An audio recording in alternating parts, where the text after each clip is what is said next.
ఇది ఎలా పెట్టుకుంటే ఎక్కువగా మంచిది అంటే కనుక ఇందాకే చెప్పాను, మనకి ఏదైనా సరే ఇటు ఊపిరితిత్తుల సమస్యలు ఉన్న వాళ్ళు ధరించవచ్చు.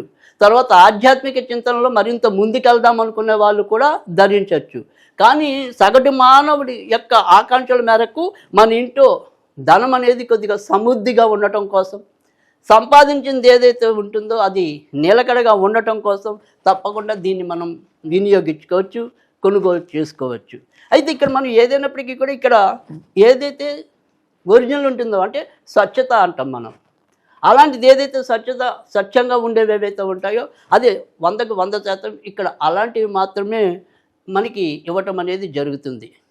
అంతేకాకుండా ప్రతిదీ కూడా అంటే ఇక్కడ మనం ఏవైతే మనకు అమ్మకం చేస్తూ ఉంటామో ఆ అమ్మకంలో ఉన్నవన్నీ కూడా ఇటు దైవికంగా కూడా వీటిని కొద్దిగా శక్తివంతం చేయటం, అంటే ఇటు పూజల్లో పెట్టడం అనేది ఉండొచ్చు.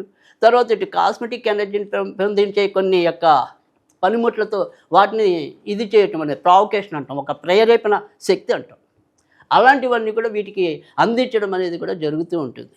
కనుక ఇవి ఏదైనప్పటికీ కూడా మనందరం కూడా ఖచ్చితంగా నిరభ్యంతరంగా నిస్సంకోచంగా వీటిని ఇంట్లో పెట్టుకుంటే కనుక చాలా చక్కటి మంచి మార్పులు వస్తాయని చెప్పడంలో కూడా ఎలాంటి సందేహం లేదు.